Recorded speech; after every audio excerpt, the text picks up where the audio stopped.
Hello again, it's John Sutcliffe here, and today in our little drawing lessons we're going to do a little bit of looking at the proportions of the head. How do they all fit together?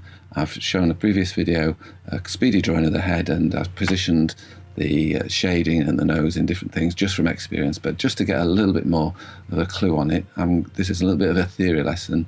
It's showing you sort of lines and squares and how the head fits into some quite neat proportions. So here goes. To begin with, what we do is we draw a circle. If you're not quite so sure about how to draw the circle, then just have a look at one of my earlier videos on that, because that builds your confidence in this quick sketching method. Draw the circle, divide it into two with some crosshairs, and then about a third of the way in from the side, draw two vertical lines. That's just to denote the sides of the head, and then form a square by where the lines intersect the circle, so you've got a square. Then measure the distance from the centre to centre and the bottom square, and then use that distance to make a third horizontal line in proportion to the one above it, so it's the same size really, and that creates where the chin would go. And then so we've also got the eyebrow line, we've got the nose line, and we've got the chin line, and at the top we've got the hairbrow line.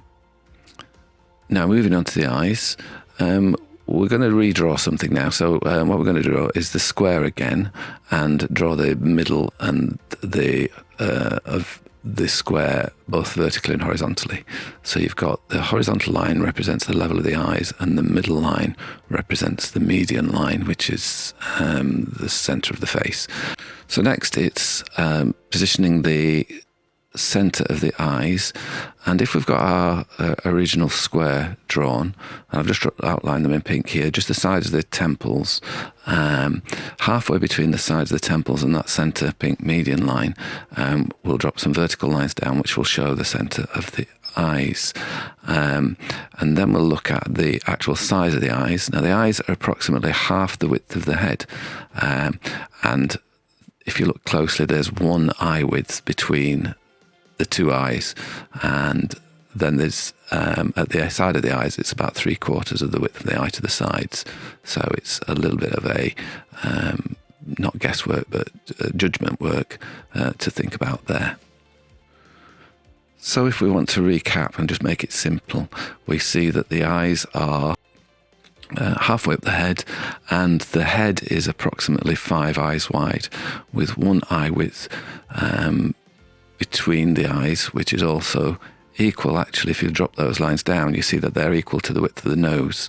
And we'll also look at those centre lines of the eyes, because they're equal to, they match up with the outer limit of the mouth. So moving on, or looking back, just to recap on the overall proportions, the length of, and we look at it sort of in terms of the features of the face, the length of the nose from the brow tip is equal to the distance from the brow to the hairline. And then the same below, the bottom of the nose to the bottom of the chin is the same.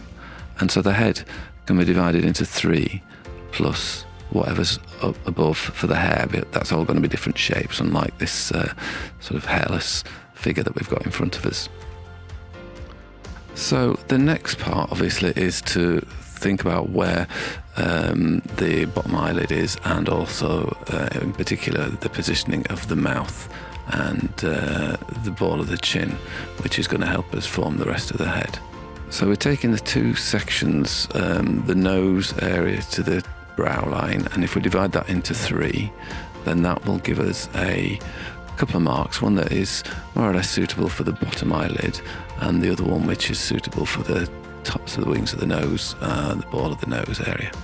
And the second area is the dividing the bottom of the nose to the chin into 3 again, and that would give us a position for the the opening of the mouth, which notice is closed, and the ball of the chin.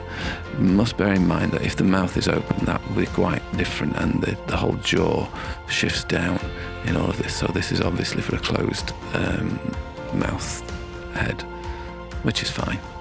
And so just marking those lines, and that will give you a position for that. So finally, piecing it all together, here's a little quick sketch of how it all fits together, putting in the division lines for the brow, nose and chin and the forehead, and then the level for the eyes, is making sure that that's half there, sort of halfway up the head, and then dividing the parts into three, below the nose and above the nose, to show us the positions of the eyelids, bottom eyelids, and the width of the nose, the width of the mouth, and the level of the mouth, and then start to draw in the features as you wish. Here we go. Nice bit of blue there. The jawline, by the way, is this starts to curve, or it could be quite straight, at the bottom of the mouth, and that's it. So I hope you learned something from that, and thank you for watching. Just to say that I do have artwork for sale on my website, and I've also got some examples of the light shows that I do, and all sorts of other things that you can see there. Please like and subscribe. Thanks very much, and I'll see you in the next video.